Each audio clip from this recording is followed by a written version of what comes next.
special conversation today. We are catching up with Saugata Gupta, MD and CEO of Marico, a man who has completed 2 decades at Marico and over 3 decades in the FMCG space. We are speaking to him about the highs and lows of 2024, their key portfolios of Saffola and Parachute, and his outlook for 2025. Saugata, welcome to CNBC TV18. So 2 decades in Marico. Tell us more about the journey. I remember when I came in, I think Marico was around 600 or 650 crores in turnover. Today we are 10,000 crores. We are going to cross this year.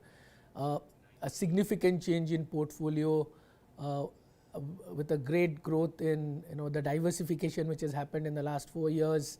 And I think the other interesting thing is what makes us proud is it's not us but a lot of peer companies who are Indian FMCG companies who have become emerging market and some cases even developed market multinationals, and we compete in terms of growth, profitability and innovation with a lot of global companies. It's I think a proud moment for a lot of Indian companies, I think, in the last decade, how all the Indian FMCGs have performed. Yeah, but apart from your personal milestone of 20 years spent at Marico, how has 2024 panned out for you and the company overall? So I think if you ask me, I think a lot of today you are hearing about this consumption slowdown. I think the first thing I must say that in India, the medium term, there has been no structural change as far as consumption is concerned. I think the FMCG medium term outlook is very much intact. I think what has changed perhaps is that what we witnessed 2 years ago, there was a little bit of a rural slowdown. Rural is picking up. There has been now a little bit of urban slowdown, a combination of inflation, maybe of incomes or the overall sentiment. But see, at the end of the day, I always believe that given what happened in COVID, post-Ukraine when there was huge inflation, companies have to be resilient, organizations have to be resilient. They have to spot an opportunity and threat and cope with it. I think there has been also huge structural changes happening in FMCG as far as the channel is concerned, the growth of OT, in terms of quick commerce. There has been a struggle in GT, which is where I think a lot of organizations, especially large organizations, still have a huge business coming from it. I think the other change that has happened is I would say that there has been a lot of sanity as far as the digital space or the DTC space is concerned. I think capital is not so liberally available, and again obviously the good quality brands which are there, they don't have a dearth of capital, but there is sanity out there. It's been an interesting year. Let's speak about some of your legacy portfolios. So let's first start with Saffola, which has successfully parlayed into foods over the past many years. So what is going to be the strategy there going forward? So I think Saffola has been a very interesting case study of how do you expand under-leveraged brand and expand the total addressable market. If you look at the history of Saffola, it was almost like a therapeutic brand. If you have a heart condition, you use Saffola. Yeah. Saffola only. Dil ka rakhe khayal. Yeah. So and Saffola was, only targeted the sufferer, and that was itself limiting, because if you can't say that you are a healthy brand, you only operate in a less evil edible oil. We had experimented with a lot of extensions on Saffola, but targeted Saffola targeted at the more sufferers, and that was limiting. Like we dabbled with cholesterol atta, diabetic atta, some very very healthy snacks. None of them got scale. So we started with oats, but then in oats we realized that oats is a very Western habit. So how do you contemporary oats and drive penetration? So we made oats into Masala Oats, moved it from breakfast into in between meals, then started immunity with honey. We are now expanding oats. We are in breakfast. We are in plant protein with soya. So these are the 4 verticals, and today, for example, Saffola, good thing is foods makes much more margin than Saffola edible oil. Secondly, today food is 30% of the total Saffola franchise, and last quarter it hit a run rate of 1,000 crores, and it's an amazing run because we have just multiplied 4x in 4 years. We believe that in another 3 to 5 years, food will be majority in the Saffola, this one, and that is the journey of, and it will be perhaps. So in terms of revenue contribution, you are saying in the last next 4 to 5 years, food will be majority, contribute and we'll flip it. Maybe someday 5 years more than oil.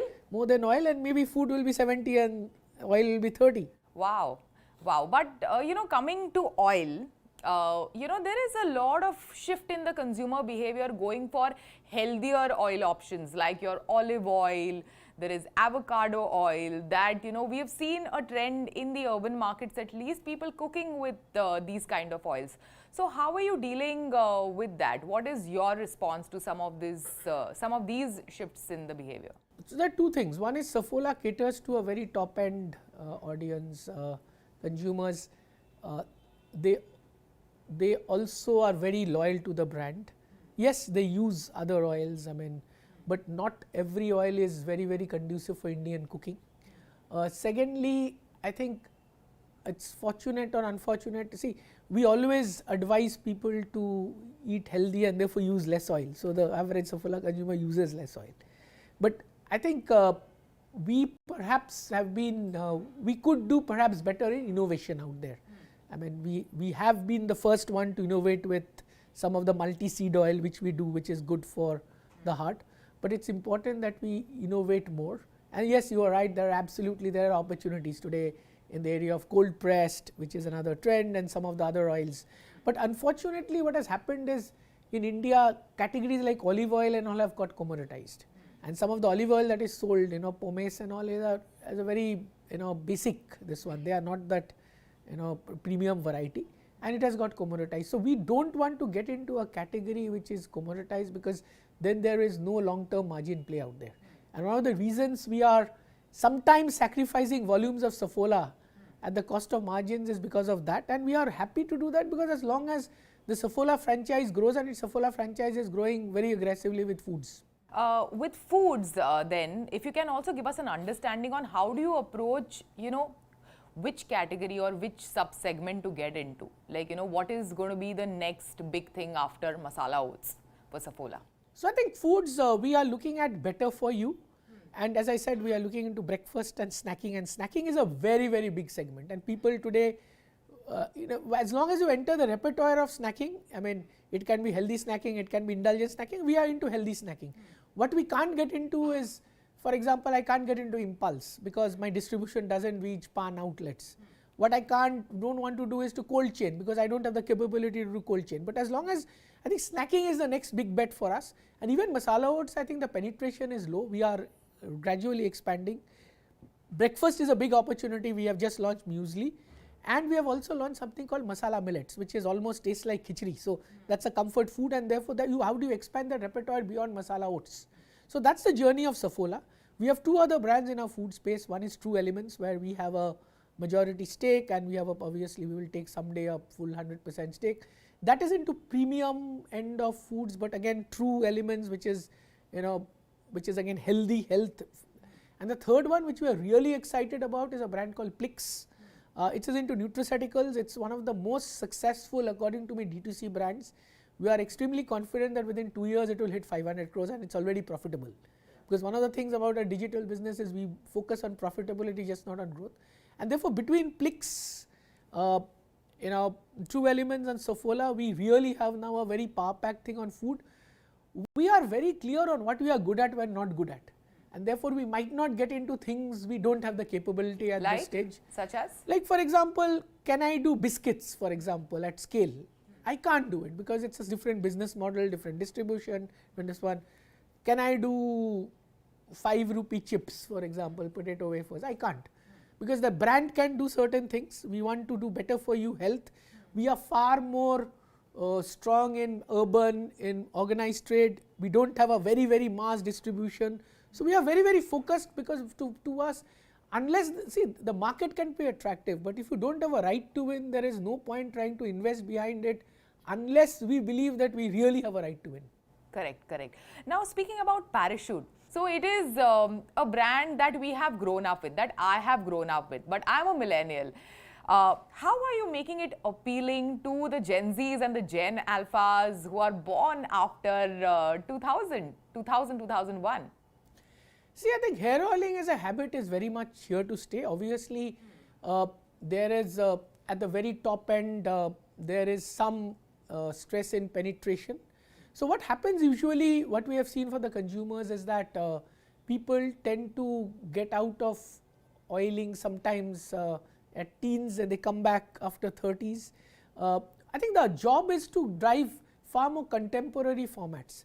See, I think hair oiling as a habit is just not very strong in India. It is a very now very strong in the Middle East and North Africa among the local population. It's in fact growing in a country like US. So I think hair oiling is very much here to stay. I think so therefore there is a huge trend on ingredients. For example, if you see onion oil became a big fad. Today rosemary is a fad. There would be ingredients. Hair oiling also is growing on the back of efficacy, like how do you control hair fall, and I think as long as people, and also I think there are contemporary formats which are basically serum in oil or oil serums, basically, which is oil plus silicone, because these are the contemporary formats which are sensorially far more better. So I think we are very much here to stay. I think our job is to how do you continue to give interesting ingredients and better sensorials. Yeah, and in general at large, because everyone is grappling with, dealing with the discerning Gen Z consumer, what are some of the marketing strategies and innovation strategies do you have in place to make some of your products relevant to this consumer? See, I think the first is developing a capability to catch on to trends. I think far more social listening, ability to, I think one of the interesting things is, if you look at digital brands, their biggest thing is they are far more agile and they do high velocity innovation and trying out multiple things, some work, some they don't work. So ability to catch on to the trend or developing or building a trend, far more I think capability in digital marketing, which is whether it's working with influencers, far more doing content, I think performance marketing. So these are some of the capabilities. The good thing is because we now have a digital ecosystem, we now have those capabilities, digital brands. Our challenge has been how do you transfer these capabilities into the core, and it has to start off with how, like we have a concept called digital quotient. Now if you have digital, now obviously if you have to improve digital quotient of brands, you have to start with digital quotient of your people, and it's just not just digital marketing or even the way you approach, like for example using analytics. Today we are using AI today to tools to actually develop packaging and some of the digital marketing initiatives. So I think how, starting with senior leadership, because they are the guys, how they are in terms of digital capability. Well, on that note, it is time for a short break. You don't go anywhere. We will be right back.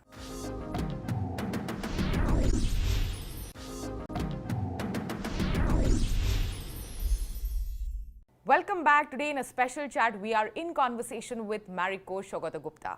If you can also share with us some of the learnings after acquiring digital brands like Beardo, and how do you take those learnings and apply it to some of your traditional products and portfolios? How has it helped you? So I think 2-3 things. First, this approach of taking a certain stake and letting the promoters run the company and learning from them is extremely important. For that you have to have humility and also ability to, and one of the things that help us also is in terms of our empowered culture, because if you are control freaks, you won't let them run it.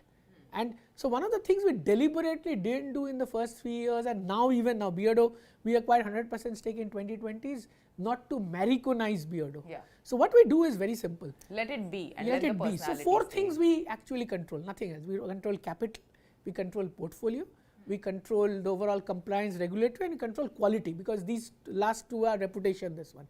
The rest we allow it to be. Okay, and therefore, and we clearly realize that they bring with certain qualities or capabilities, and especially when the founders get replaced because they move out after 3 years, that what are the sharp capabilities they come up with.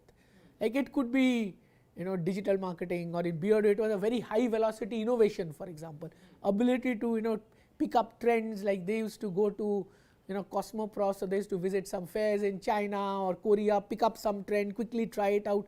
So it's a complete different. So in fact, one of the things that we have done is the process, systems, talent and compensation is different in the digital businesses that we run in the core. Now obviously the transfer happens of this capability when you get some people who are there. So now one of the things we have started in our core marketing team is to take people from some of the new age companies and start, but as I said, the first thing has to happen, the senior leadership has to be open to doing things in a new way. And one of the things we did, that we started a process, this was 4-5 years ago, we started a process called reverse mentoring.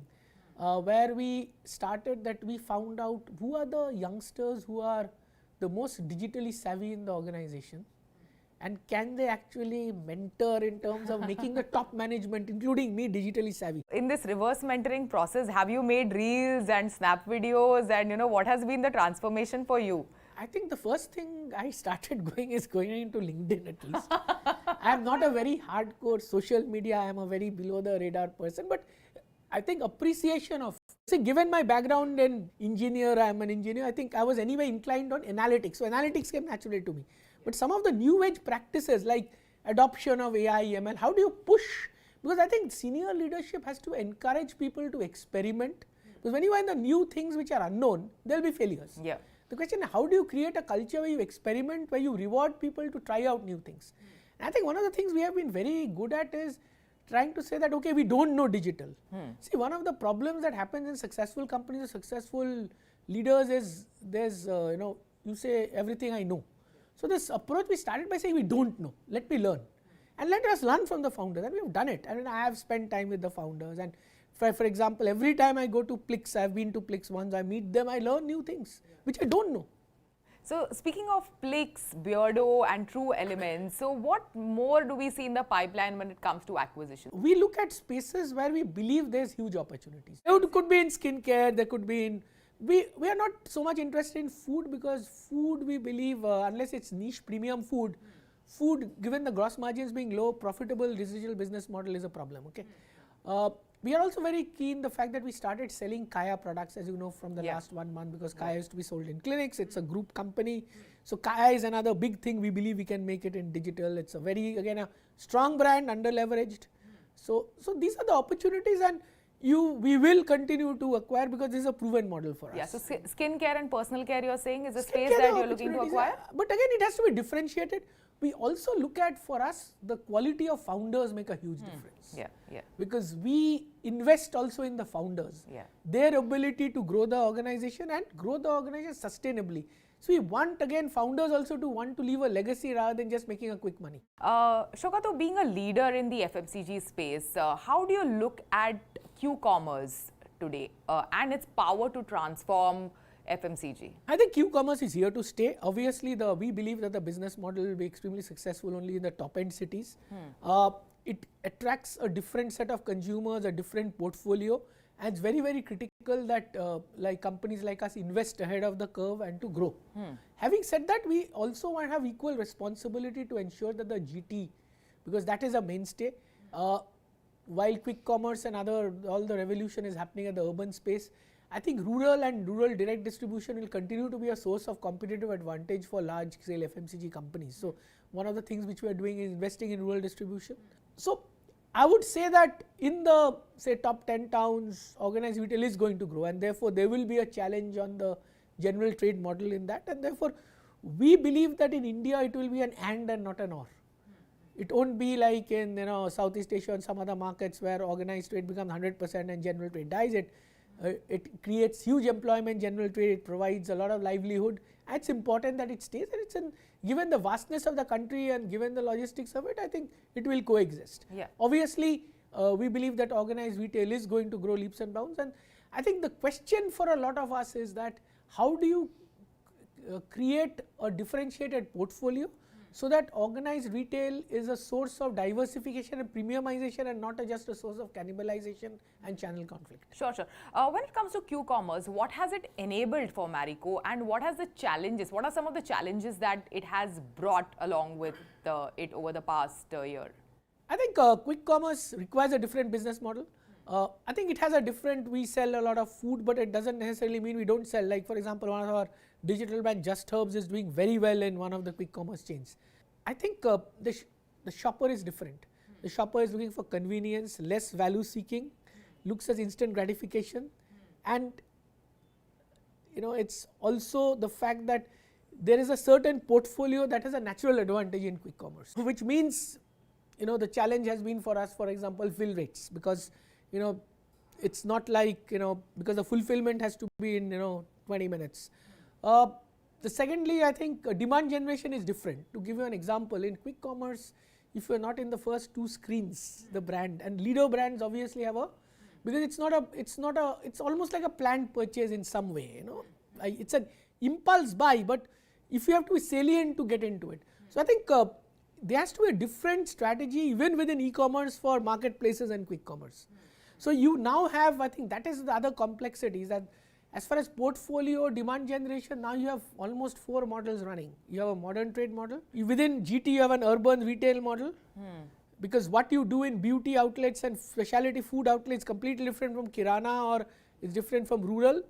You have marketplace and you have quick commerce. So I think it's become the overall marketing, overall channel and the customer marketing has become far more complex, and that led to also fragmentation of resources. Yeah, also given QCommerce and the consumer that is there using these platforms, do you feel that they are willing to trade brand loyalty for convenience on these platforms? Do you think so? I think if you are a leader brand, it helps, and anywhere it helps. And one of the things we really pride ourselves in is that in 90% of the portfolio are number 1, 95 or 96% of the portfolio are 1 and 2. And being leader helps, because see, what we have realized that as the organized trade becomes powerful, if you are number 3 and number 4 or 5, you are much more vulnerable than what you are in number 1 or number 2. Now moving forward, Saugata, what is your expectation from the year 2025? What is your outlook for the year for Marico? I think obviously there are short-term input pressures, but I believe that growth should come back, the urban growth should come back. I think we are very, very excited by our diversification. We are already 21%, the diversified portfolio in India business, acceleration of the diversified portfolio. We just hope that we while our international business has done far better on innovation, we continue to get some large scale innovation in India. The good thing I would also say is that in just post COVID, the sector and overall sectors, there was a huge that great resignation or great churn. I think now there's a talent is stable, talent stability has happened. And a lot of people who went to the startups, they realized, and we continue to encourage people to come back to our sector and come back to our organization. So to me, on Marico, an organization, Marico, talent and your quality of partners make a huge difference, whether it's your distribution partners, quality of this one. So I think 2025 will be a better year for the sector. And for us, how do you accelerate the momentum of our diversification? I think because we have, really capitalized on something which not many people have done it. And can we do it? And as I said, that can we really emerge as one of the best in class consumer digital company as we do our journey on the core? Well, all the best for that. Thank you so much. Thanks for joining us today. My pleasure. Thank you so much. With that, it's a wrap. Goodbye.